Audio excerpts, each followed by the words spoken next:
ایک بیجا قانون ہے جس کا لوگوں کو نقصان ہوگا. بادشاہ نے اس کے مقابلے میں ان کا یعنی ان کو بہت ہی جس کو کہا جائے وہ شدت کے ساتھ برخورد کیا ان سے، اور ان کو وہاں سے یعنی ایران سے ڈیپورٹ کر دیا، ایران سے نکال دیا. اور بادشاہ کا یہ خیال تھا کہ جب اس طریقے سے ایک بڑی شخصیت کے ساتھ ہم ایسا معاملہ کریں گے تو لوگ تھوڑا ڈر جائیں گے، لوگوں کے اندر خوف پیدا ہو جائے گا، اور پھر اس معاملے سے وہ دستبردار ہو جائیں گے، یعنی لوگ خود جو ہے اپنی جگہ پر بیٹھ جائیں گے. اور جب یہ معاملہ بڑھتا گیا تو جمال الدین اسد آبادی نے مرزا شیرازی علیہ الرحمہ کو خط لکھا اور ان سے اس حوالے سے بہرحال جو بھی مطالبات تھے انہوں نے لکھے. اب حکومت کا یہ خیال تھا کہ مثلا ایک مجتہد یا ایک مرجع کیا کر سکتا ہے یا اس کا کیا وہ ہوگا، لہذا انہوں نے ان چیزوں کو بہت زیادہ اس پر نظر نہیں رکھی، چونکہ ان کا خیال یہ تھا کہ مثلا مرزا شیرازی علیہ الرحمہ جو ایک مرجع ہیں، وقت کے فقیہ ہیں، وہ زیادہ سے زیادہ مثلا تجارت کے حوالے سے کوئی فتویٰ دیں گے. لیکن فتویٰ ایسا تھا کہ جس کا تجارت سے کوئی تعلق نہیں تھا. تعلق یہ تھا کہ ان کی ساری تجارت اس بات پر ڈیپینڈ کرتی تھی کہ تمباکو کی کاشت کی جائے اور پھر وہ کمپنی خریدے اور یعنی کاشتکاروں سے خرید کر اور پھر پبلک کے درمیان بیچے. مرزا شیرازی علیہ الرحمہ کا یہ امتیاز تھا کہ انہوں نے اصل اس تمباکو کے استعمال ہوئی کو حرام قرار دے دیا. اب کمپنی چاہے خریدے چاہے بیچے، جب پبلک استعمال ہی نہیں کرے گی تو پھر کمپنی کا کوئی فائدہ ہونے والا نہیں ہے. اس طریقے سے یہ بہرحال یعنی فتویٰ سامنے آیا اور کمپنی کا سارا جو پلان تھا وہ سب فیل ہو گئے. یعنی نہ تجارت کے معاملے میں کوئی فائدہ اٹھا سکتے تھے، نہ حکومت اس میں کچھ کر سکتی تھی. حکومت ظاہر ہے کہ تجارت کے لیے کمپنی سے ایگریمنٹ کر سکتی تھی، دکان کھلوا سکتی تھی، بیچنے کے لیے اجازت دے سکتی تھی، لیکن پبلک کو زبردستی تمباکو استعمال کرنے کے لیے مجبور نہیں کر سکتی تھی. انہوں نے استعمال تتون اور استعمال تمباکو کو حرام قرار دی. یہ پس منظر ہے اس فتوے کا. واہ ماشاءاللہ، مفصل انداز میں آپ نے اس حرمت تمباکو جو کہ ناصر الدین قاچار نے برطانوی حکومت کو اجازت دی تھی، اس کے خلاف آیت اللہ العظمیٰ مجدد بزرگ مرزا محمد حسن حسینی شیرازی رضوان اللہ تعالی علیہ کے مشہور و معروف فتوے کے پس منظر کو آپ نے بیان فرمایا. فتویٰ ہو گیا، فتویٰ دے دیا گیا. ایک حالات وہ تھے جو آپ نے فتویٰ دینے سے پہلے کے بیان فرمائے. اب ایک درمیان میں حد فاصل آ گیا فتویٰ. کچھ حالات ایسے ہوئے جو فتویٰ صادر ہونے اور عوام کے درمیان اس فتوے کے آنے کے بعد پیش آئے. چاہوں گا وہ بھی اگر مناسب فرمائے تو بیان فرما دیجئے. جی، فتویٰ جب صادر ہو گیا اور ہم نے بیان کیا کہ اصل فتوے کا انداز ہی ایسا تھا کہ جس میں حکومت کچھ بھی نہیں کر سکتی تھی. یعنی فتویٰ یہ صادر ہوا کہ استعمال توتن حرام ہے، استعمال تمباکو حرام ہے، اور پبلک بہرحال یعنی ایک مرجع فتوے کے احترام کی بنیاد پر، اور یہ ایک جس کو کہا جائے نہ صرف فتوے کی ہم طاقت یا مرجع کی طاقت کو بیان کرنے کے ساتھ ساتھ ہم ناظرین کو یہاں پر یہ بھی ایک پیغام دیں گے کہ ایک مرجع کی جو حیثیت ہے، جو اہمیت ہے، وہ لوگوں کے درمیان اتنی ہونی چاہیے کہ اس کے حکم کو امام زمانہ جل اللہ تعالیٰ فرجہ شریف کا حکم مانا جائے، اس لیے کہ وہ نائب امام ہوتا ہے. وہ اپنی طرف سے یا اپنے خواہش کی بنیاد پر یا اپنے گویا فکر اور سوچ کی بنیاد پر کوئی حکم نہیں دیتا ہے، بلکہ وہ اصل امام کے حکم کو لوگوں کے درمیان پیادہ کرتا ہے، لوگوں کے درمیان نافذ کرتا ہے. لہٰذا لوگوں کے درمیان بھی یہ شعور ہونا چاہیے کہ مرجع جو کہہ رہا ہے وہ در حقیقت حکم امام ہے. لہٰذا اس طریقے سے احترام کرے کہ جس طریقے سے کہ ایک امام معصوم کے حکم کا احترام ہوتا ہے، جو بہرحال آج کے زمانے میں ہم اس کو کم دیکھتے ہیں کہ اگر کسی مسئلے میں کسی مرجع کا فتویٰ آ جائے تو بھی ٹال مٹول کہیں نہ کہیں جو ہے وہ لوگ راستہ نکالنے کی کوشش کرتے ہیں.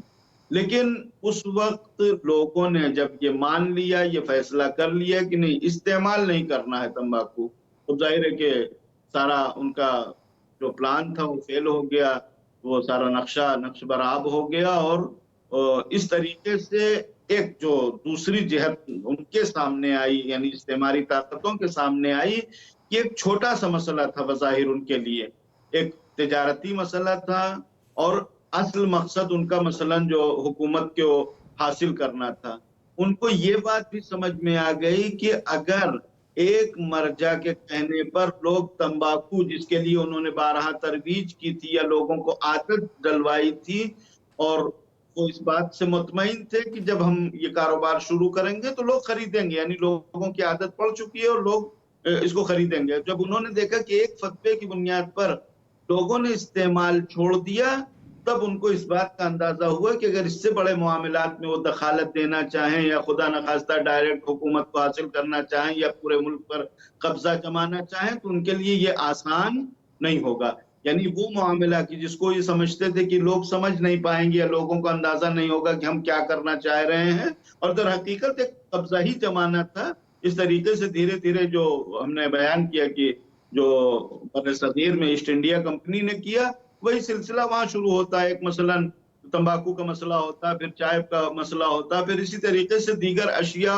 خورد و نوش جو ہیں وہ اپنے لیے وہ ریزرو کرتے کہ اس کی تجارت صرف ہم کر سکتے ہیں، اور اس کے بعد عوام کو مفتوج کر دیتے اس صحت سے کہ مثلا مہنگائی بڑھ جائے اور پھر حکومت کے ہاتھ میں کچھ بھی نہ رہ جائے، حکومت صرف چند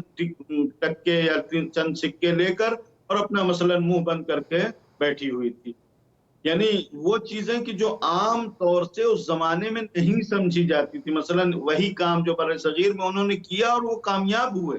بر صغیر میں تجارتی ہی سلسلے سے انہوں نے اپنا پورا بر صغیر کے اوپر قبضہ جمایا۔ بنگلہ دیش، ہندوستان اور پاکستان جو آج اتنا بڑا ملک ہے، ان تمام یعنی اس پورے ملک میں ایک کمپنی نے آ کر اور اس کے بعد پھر حکومت بھی حاصل کر دی، اور لوگوں کو نہیں پتا چلا، یہاں تک کہ 150 سال انہوں نے یہاں پر اپنا قبضہ جما کے رکھا۔ لیکن وہاں جیسے ہی پہلا قدم اٹھایا ایک تمباکو کے نام پر، وہاں لوگوں کے اندر اتنا شعور بیدار ہو گیا، یا لوگوں کے اندر اتنا شعور بیدار کر دیا گیا کہ لوگ جو ہے وہ سمجھ گئے کہ یہ صرف اور صرف مسئلہ ایک تمباکو کا نہیں ہے یا ایک مثلا کھانے پینے کی چیز کا نہیں ہے، یہ مسئلہ بہت ہی جس کو کہا جائے وہ گہرا ہے۔ وہ یہ ہے کہ یہ سارے لوگ چاہتے ہیں کہ یہاں پر حکومت کریں، اور اس کے لیے انہوں نے انتظام بھی کر لیا تھا کہ مثلا فوجی بھی بھیج دیے تھے کہ وہاں لوگ رہیں گے اور مثلا اسی طریقے سے پالے جائیں گے جس طریقے سے یہاں ہندوستان پاکستان میں انگریزوں نے آ کر اپنا قبضہ جمایا اور یہاں پر ان کی پرورش ہوئی، پالے گئے۔ یعنی ہندوستانی جس کو کہا جائے وہ سرمایہ سے برطانیہ کے لوگ پالے گئے۔ یہی سلسلہ وہاں پر بھی ہوتا ہے۔ جب دیکھا کہ جب کمپنی ہی ٹوٹ گئی تو باقی لوگوں کے رہنے کا بھی وہاں کوئی سوال نہیں رہتا تھا، اس لیے کہ ان کے پاس کوئی ایسی درآمد نہیں تھی، ایسی آمدنی نہیں تھی کہ جس کے ذریعے وہ ان کے اوپر خرچ کر سکتے۔ لہٰذا انہوں نے جو کچھ بھی یعنی فوج وغیرہ بھیجی تھی وہ انہوں نے واپس بلا لیا کہ وہاں پر اپنا کام ہونے والا نہیں۔ ماشاءاللہ، بہت پیارے انداز میں آپ نے فتوے کے بعد کے حالات کو واضح فرمایا۔ فتویٰ دیا گیا، فتوے کے بعد ایسٹ انڈیا کمپنی کے اوپر اثر پڑا اور وہ اپنا بوریا بسترا گول کر کے واپس لوٹ گئے۔ اس سارے جریان میں مرحوم مغفور آیت اللہ العظمیٰ مجدد بزرگ مرزا محمد حسن حسینی شیرازی صاحب کی بزرگواری لوگوں پر کیسے واضح ہوئی؟ جی دیکھیں، یعنی اس حوالے سے ہم نے ابھی گزشتہ ایک پروگرام میں جو مرزا تقی شیرازی علیہ رحمہ کے حوالے سے تھا، وہاں پر بھی اس نقطے کو عرض کیا تھا کہ یہ ایک مرجعیت کی جو طاقت ہے یا ایک فقیہ کے اندر جو پاور پایا جاتا ہے، وہ پاور در حقیقت اس کا اپنا ذاتی کوئی وہ نہیں ہوتا، بلکہ حقیقت یہ ہے کہ وہ ایسے منبع سے، ایسے جس کو کہا جائے مرکز سے وابستہ ہوتا ہے کہ جو قدرت کا خزانہ ہے، یعنی پروردگار عالم کی ذات سے وہ وابستگی ہوتی ہے۔ ائمہ اطہار علیہ السلام سے وہ رشتہ پایا جاتا ہے کہ جس کی بنیاد پر ان کے اندر وہ طہارت، وہ پاکیزگی آ جاتی ہے۔ لہٰذا مثلاً فتویٰ کوئی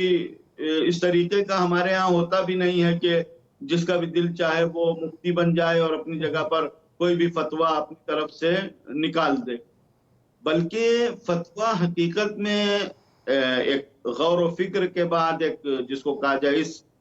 نتیجے تک پہنچنے کے بعد کہ حکم الہی کیا ہے، معصومین علیہ السلام کا فرمان اس سلسلے میں کیا ہے. جب انسان کے مد نظر یہ بات ہوتی ہے کہ جس مسئلے میں بھی ہم گفتگو کر رہے ہیں اس مسئلے میں خدا کا فرمان کیا ہے، معصوم کا فرمان کیا ہے، جب ہم اتنا دقت کرتے ہیں تو پھر جب وہ فرمان صادر ہوتا ہے تو وہ ذمہ داری بھی گویا ایک مرجع کی نہیں رہ جاتی، بلکہ حقیقت میں پروردگار عالم کی بھی عنایت ہوتی ہے، اس کے اوپر معصومین کی بھی نظر کرم ہوتی ہے، جس کی بنیاد پر لوگوں کے اندر وہ جوش اور جذبہ پیدا ہوتا ہے کہ لوگ اس طریقے سے قبول کرتے ہیں. لہذا یہ فتویٰ یعنی جو تمباکو کی حرمت کا آیا اور ایک جو گویا مرجع کی طرف سے، اس فتوے کا اثر بھی یہی تھا کہ انہوں نے اس امر کو پہچانا یا اس امر کو مد نظر رکھا کہ ایک اتنی بڑی سازش جو ایک تجارت کے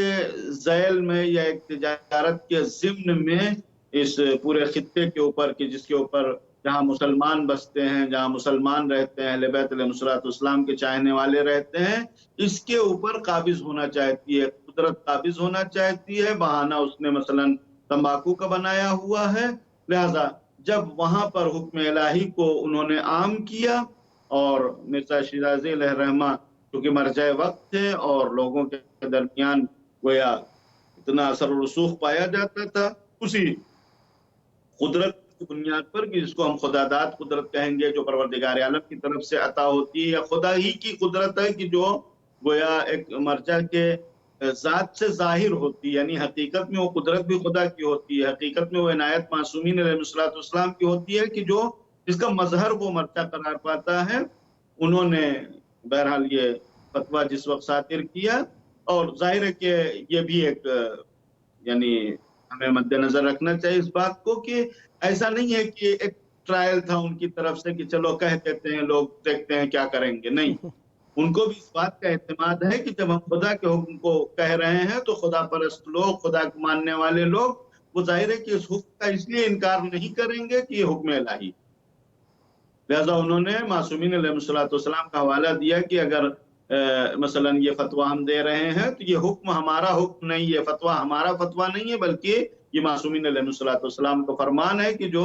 آپ کو دیا جا رہا ہے. لہذا لوگوں نے بھی اسی نظر سے، اسی انداز سے اس کو دیکھا. اور اس کے بعد پھر جو ہم نے اس بات کی طرف اشارہ کیا کہ فتویٰ کے بعد گویا ان استعماری طاقتوں کو بھی اس بات کا اندازہ ہو گیا کہ اتنا آسان نہیں ہے اس سرزمین پر قبضہ جمانا. تو دیکھیں وہ راستہ کہ جو انہوں نے دوسرے جگہوں پر، جیسے ہم نے بارہا ذکر کیا، بر صغیر میں جو راستہ اپنایا تھا کہ تجارتی ذریعے سے انہوں نے آ کر حکومت کو حاصل کر لیا، وہ راستہ چھوڑ دیا. اس کے بعد پھر گویا علمی مراکز میں رکھنا اندازی یا ایسی شخصیات کو پیدا کرنا کہ جو مثلاً کچھ ایسے عوامل کو درمیان میں لانا کہ جن کو وہ اپنا گویا اعلی کار بنا سکیں اور جس کے ذریعے سے مثلاً مذہبی فتنے کو رخ دے سکیں. اس کے حوالے سے ایک اور سلسلہ ہے کہ جب یہاں پر یہ مسئلہ بہت یعنی تمباکو کی حرمت کا ایران میں گویا ان کا پلان ناکام ہو گیا، تو اس کے بعد انہوں نے سامرہ میں بھی ایک ٹرائل کیا، یعنی انگریزوں نے سامرہ میں سنی شیعہ تصادم کی کوشش کی اور اس کے بعد وہاں پر کسی حد تک لوگوں کو یعنی اس طریقے سے بھڑکایا کہ وہاں سنی شیعہ تصادم ہو جائے. اور سنی شیعہ تصادم جیسے ہی وہاں پر مثلاً خبر پہنچی تو فوراً انگریز فوج تیار ہو گئی کہ ہم وہاں جائیں گے اور کنٹرول کریں گے. یہاں تک کہ اس حوالے سے بھی مرزا شیرازی علیہ الرحمہ نے کہا کہ بھائی ہم مسلمان ہیں، ہم ایک گویا حکومت کے ایک خدا کے ماننے والے ہیں، ایک خدا کی پرستش کرنے والے ہیں، اور اگر ہمارے اور ان کے درمیان کوئی مسئلہ ہوگا بھی تو ہم لوگ آپس میں بیٹھ کے برادرانہ طریقے سے حل کر لیں گے، آپ کو آنے کی ضرورت نہیں. یعنی انہوں نے ایک مرتبہ یہاں پر ٹرائل کیا اور اس کے بعد یہاں پر ناکامی کے بعد عراق میں بھی